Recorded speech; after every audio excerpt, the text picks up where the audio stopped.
ایک ایسے نبی جو 100 برس تک مردہ رہے پھر زندہ ہو گئے۔ اللہ نے ایسا کیوں کیا؟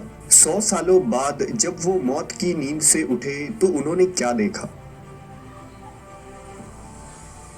ایک ایسا معجزہ جو اہل ایمان کے لیے عبرت سے بھرا ہے۔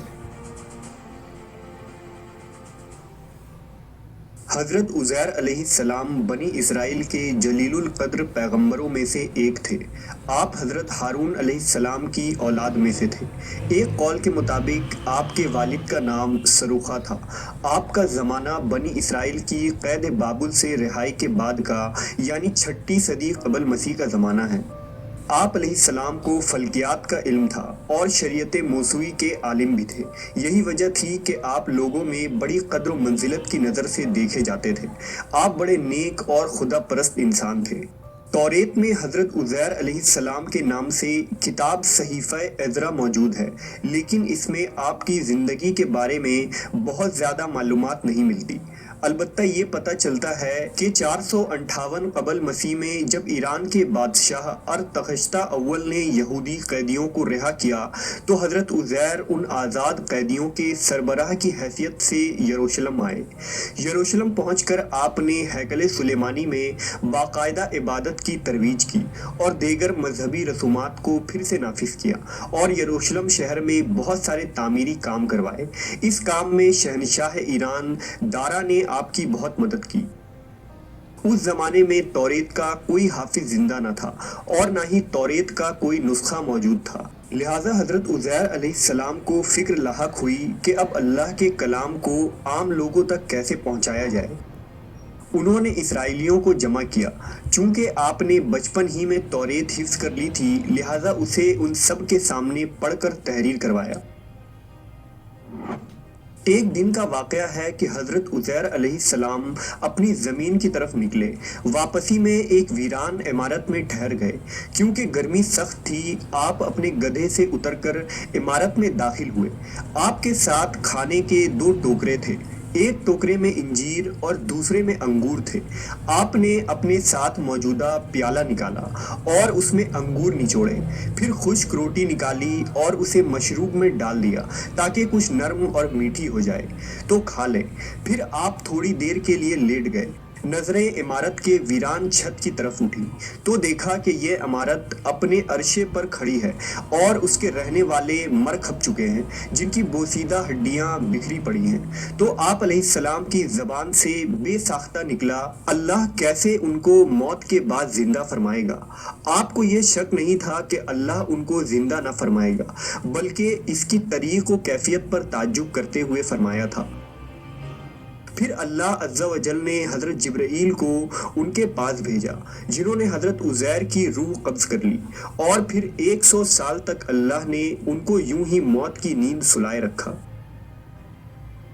اس دوران بنی اسرائیل میں بہت سے واقعات و حادثات رونما ہوئے اور بیت المقدس پھر آباد ہو کر پر رونق شہر بن گیا۔ پھر اللہ تعالیٰ نے آپ علیہ السلام میں روح پھونک دی۔ آپ زندہ ہو کر بیٹھ گئے تو فرشتوں نے پوچھا، آپ یہاں کتنی مدت رہے؟ جواب دیا، 1 دن یا 1 دن کا کچھ حصہ۔ دراصل آپ دن کے شروع میں آرام فرمائے ہوئے تھے اور اس وقت غروب آفتاب کا وقت تھا۔ فرشتے نے کہا، نہیں، بلکہ آپ 100 برس تک اسی حالت میں رہے ہیں۔ آپ اپنے کھانے پانی کو دیکھیے جو بدلا تک نہیں۔ جب حضرت عزیر نے اپنے کھانے کی طرف نظر ڈالی تو انگور کا شیرہ اور خشک روٹی اپنی اسی حالت میں تھی۔ پھر آپ کے دل میں بتائی گئی مدت کے بارے میں انکار کا خیال پیدا ہوا تو فرشتے نے کہا، آپ میری بتائی ہوئی مدت کو بعید اور غلط سمجھ رہے ہیں، تو پھر ذرا اپنے گدھے کی طرف تو دیکھیے۔ جب حضرت عزیر نے گدھے کی طرف دیکھا تو حیران رہ گئے، کیونکہ اس کی ہڈیاں گل سڑ کر بوسیدہ ہو چکی تھی۔ فرشتے نے ہڈیوں کو حکم دیا تو ہڈیاں ہر طرف سے اکٹھی ہو کر ایک جگہ جمع ہو گئیں اور پھر جڑ کر ڈھانچہ بن گیا۔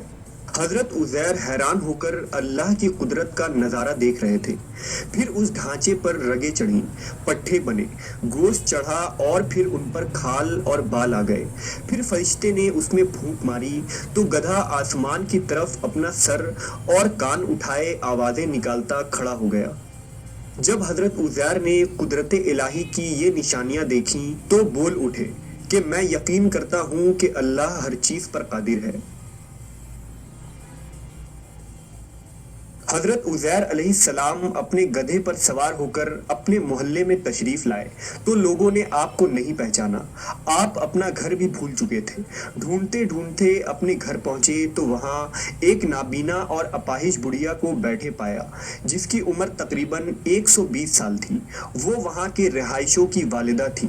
جس وقت آپ گھر سے نکلے تھے اس وقت وہ 20 سال کی جوان لڑکی تھی اور آپ سے خوب اچھی طرح واقف تھی۔ حضرت عزیر نے اس بڑھیا سے پوچھا، کیا یہ عزیر کا گھر ہے؟ تو بڑھیا نے حیران ہو کر کہا، جی ہاں۔ پھر بڑھیا کی آنکھوں سے آنسو جاری ہو گئے اور بولی، میں نے ایک عرصے سے کسی کے منہ سے عزیر کا ذکر نہیں سنا، اب تو لوگ بھی ان کو بھول چکے ہیں۔ اس پر حضرت عزیر نے فرمایا، میں ہی عزیر ہوں۔ اللہ نے مجھے 100 سال تک موت کی نیند سلا دیا تھا اور مجھے اب اٹھایا ہے۔ بڑھیا نے کہا، سبحان اللہ، بے شک عزیر کو ہم سے بچھڑے 100 سال ہو چکے ہیں اور کسی سے ان کے متعلق ہم نے کچھ سنا بھی نہیں، لیکن آپ کیسے عزیر ہو سکتے ہیں؟ عزیر تو مستجاب الدعوات تھے۔ وہ جس مریض یا مصیبت زدہ کے لیے دعا کرتے وہ فوراً ٹھیک ہو جاتا تھا۔ لہٰذا آپ دعا کریں کہ اللہ مجھے بصارت لوٹا دے تو میں آپ کو دیکھ کر بتاؤں گی کہ آپ عزیر ہیں یا نہیں۔ حضرت عزیر نے دعا کی اور اپنے دست مبارک کو ان کی آنکھوں پر پھیرا تو اس کی بصارت بحال ہو گئی۔ بڑھیا نے آپ کو دیکھا تو پکار اٹھی، میں گواہی دیتی ہوں کہ آپ ہی عزیر ہیں۔ پھر وہ بڑھیا ان کو لے کر بنی اسرائیل کے محلے میں ان کے عزیزوں کے گھر پہنچی۔ وہاں حضرت عزیر کا ایک بیٹا بھی موجود تھا جس کی عمر 118 سال تھی، جبکہ ان کے پوتے بھی قبیلے کے بڑے بزرگ اور سردار تھے۔ بڑھیا نے ان سب کو آواز دی اور بولی، یہ عزیر ہیں، اللہ نے ان کو 100 سال کے لیے موت کی نیند سلا دیا تھا، یہ اب اللہ کے حکم سے اٹھے ہیں اور تم سے ملنے آئے ہیں۔ لوگوں نے پہلے تو یقین نہیں کیا، لیکن جب اس نے اپنی بینائی آنے اور ہاتھ پاؤں ٹھیک ہونے کے بارے میں بتایا تو سب حیران رہ گئے۔ ان کے بیٹے نے کہا، میرے والد کے دونوں شانوں کے درمیان ایک سیاہ نشان تھا، آپ نے اپنے شانوں کو کھولا تو وہ نشان موجود تھا۔ پھر بنی اسرائیل نے کہا، ہمارے اندر کوئی توریت کا حافظ نہیں تھا سوائے حضرت عزیر کے، اور بخت نصر نے توریت کے سارے نسخے جلا دیے تھے، لہٰذا آپ ہمارے لیے توریت کو لکھ کر دکھائیے۔ حضرت عزیر کے والد نے بخت نصر کے ایام میں توریت کے ایک اصل نسخے کو دفن کر دیا تھا اور آپ کے علاوہ کسی کو اس جگہ کا علم نہیں تھا۔ چنانچہ حضرت عزیر ان کو لے کر اس جگہ پہنچے اور گڈھا کھود کر توریت نکالی جس کے اوراق بہت بوسیدہ ہو چکے تھے اور لکھائی بھی مٹ چکی تھی۔ پھر آپ علیہ السلام سب کو لے کر ایک درخت کے سائے میں تشریف فرما ہوئے۔ اتنے میں اللہ کے حکم سے آسمان سے 2 شعلے اترے اور آپ کے سینہ مبارک میں داخل ہو گئے اور آپ کو پوری توریت خوب یاد آ گئی۔ آپ نے نئے سرے سے توریت لکھ کر بنی اسرائیل کے حوالے کر دی۔ بنی اسرائیل نے یہ معجزہ دیکھ کر کہا، بے شک موسیٰ بھی اتنی طاقت نہیں رکھتے تھے کہ بغیر کتاب کے پوری توریت سنا سکے اور پیش کر سکے، جبکہ عزیر ہمارے پاس پوری توریت بغیر لکھے اور بغیر کسی کتاب کے لے آئے۔ وقت کے ساتھ ساتھ بنی اسرائیل کی حضرت عزیر سے محبت و عقیدت غلو اور گمراہی میں بدل گئی، یہاں تک کہ بنی اسرائیل نے حضرت عزیر علیہ السلام کو اللہ کا بیٹا کہنا شروع کر دیا، جس کی نفی اللہ نے قرآن مجید میں یوں کیا ہے، اور یہود کہتے ہیں کہ عزیر اللہ کے بیٹے ہیں اور عیسائی کہتے ہیں کہ مسیح اللہ کے بیٹے ہیں۔ یہ ان کی منہ کی باتیں ہیں، پہلے کافر بھی اس طرح کی باتیں کیا کرتے تھے، اللہ انہیں ہلاک کرے، یہ کہاں بھٹکتے پھرتے ہیں۔